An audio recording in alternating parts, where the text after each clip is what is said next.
We know that the upcoming sequel to The Division is set in Washington DC 7 months after the original Black Friday outbreak, but with only 3 months until the full version of The Division 2 releases, Ubisoft is still remaining extremely tight-lipped and very careful about what and how much information they give us. Stay tuned for the full breakdown on everything we know so far.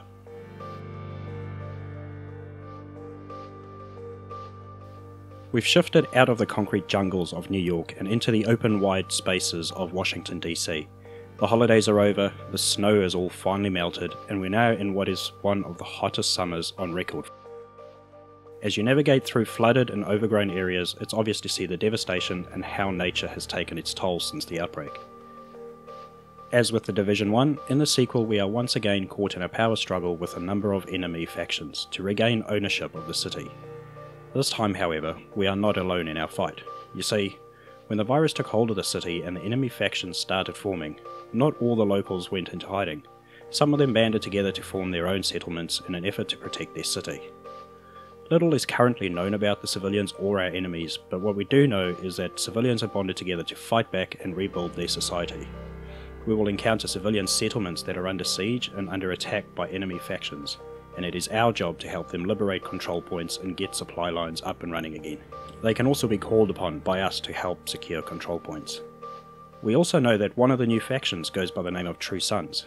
This group is led by a former JTF officer, Colonel Antoine Ridgway.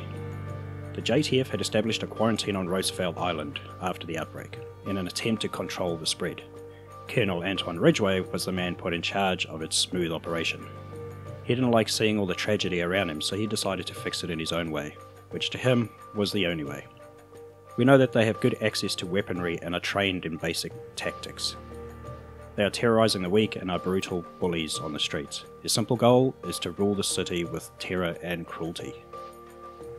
Washington DC in The Division 2 is a 1-to-1 scale recreation of its real-life counterpart, complete with open residential neighbourhoods, dense commercial areas, and all the iconic and historical landmarks and monuments. This changes the way we've all been playing The Division up until now, by introducing longer sightlines, wider city blocks, contrasted with dense commercial areas, while retaining the cover-based shooter it was designed to be. Along with the 1-to-1 scale world, the map is also supposedly 20% larger than what we are currently used to, as well as the White House being our new base of operations.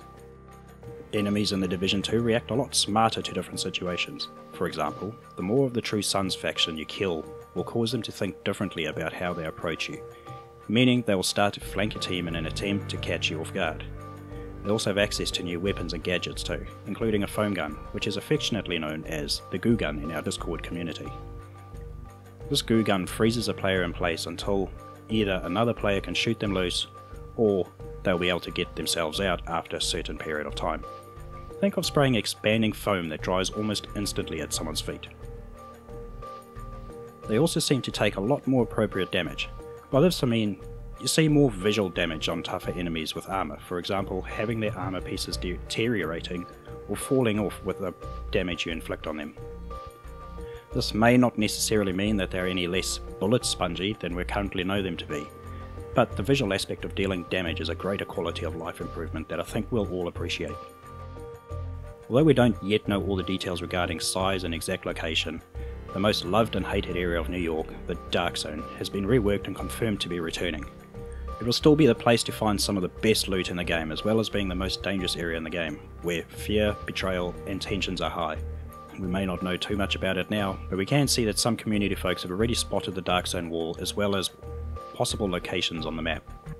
Sadly, however, we will not be able to carry our characters over from The Division 1. We've been told that all players in The Division 2 will take their first steps in DC as new, fresh agents. When you play the same RPG game for 3 years, you grow somewhat attached to the character you've created, and with the storyline continuing on practically directly from the first game, it would have been cool to be able to have your character continue along with that. But as sad as it may be, and I'm sure much of the community might be deeply upset by that, I understand why this is the case. Along with an influx of new players who may never have played the first game, Massive have also redesigned the Snowdrop engine from the ground up to allow for more continuity of any future updates or DLC we may receive, which will bring more cohesiveness to the game as a whole. Unlike the Westside Pier update we received in The Division 1, where the enemies played completely differently to the rest of the game because of the limitations the developers had with the engine. Something that everyone has been asking for since the release of The Division are raids.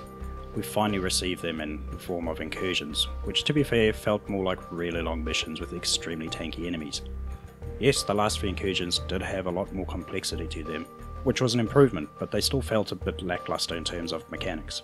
They weren't the detailed mechanics-based experience we were hoping for and seemed like more of an afterthought rather than something built into the game from the beginning.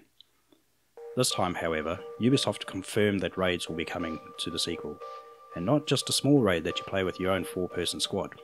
In The Division 2, we will have 8-player raids. Remember, you can currently only have a maximum of 4 people in your squad, which will be the same for Division 2, which potentially means we'll have to team up with other squads to participate in these new raids. That alone will increase the challenge in completing these, particularly if you choose to group up through matchmaking. No doubt there will be abundance of new LFG pages set up to assist everyone looking to group up, along with the Discord groups most likely getting a lot busier when raids are available to play. Another exciting in-game feature new to The Division 2, which will make finding a group to raid with a whole lot easier, is the introduction of clans. We don't know much about what it has to offer just yet, but it will most likely be the way that Ubisoft prefers us to join forces, and to be fair, it will most likely be the safest way to group up if you're not keen on dealing with randoms through matchmaking. We all know how annoying that can be. Level 30 is again the level cap, and also when we enter into the in-game territory. And with any RPG, this is essentially when we complete the game's main story and begin the grind for those ever-elusive best items available. Not only is there the usual grind, this is also the time when we get to unlock some new type of character progression called Specializations, which essentially is a class system. There are 3 specializations we'll be able to get to pick from, each with their own signature weapon. These are called Sharpshooter, Demolitionist, and Survivalist. As you level up the specialization you choose to main, you will also gain access to new skills and pieces of tech which should differentiate the classes even further. It has also been confirmed that once you've chosen a specialization, you're not locked into that. You can always choose another one if you want to try that out and progress all of them individually on the same character. This furthermore adds greater depth to the in-game experience. The Division 2 releases on March 15, 2019. Ubisoft confirmed at E3 earlier this year that a full year worth of DLC known as Episodes will be completely free for all players, with new areas and story missions. There is also a Year 1 pass, which we are not sure exactly what that entails just yet, but it does give 7 days earlier access to the free content. Pre-ordering the game is slightly confusing, as there are a few different options available, and each option is slightly different for various regions around the world, so be sure to check out the Ubisoft website for your region to get accurate pricing and content availability. There will also be 2 beta phases prior to launch, a private beta and a closed beta, though we don't have a date for these just yet. The private beta will be first, which you can only get access to if you pre-order the game. If you have pre-ordered and have access to the private beta, you will also get access to the closed beta. The closed beta will be the second phase. You can get access to this by signing up for it. If you choose not to pre-order the game but you would still like a chance to be part of the beta, there is a link to the sign up page in the description down below.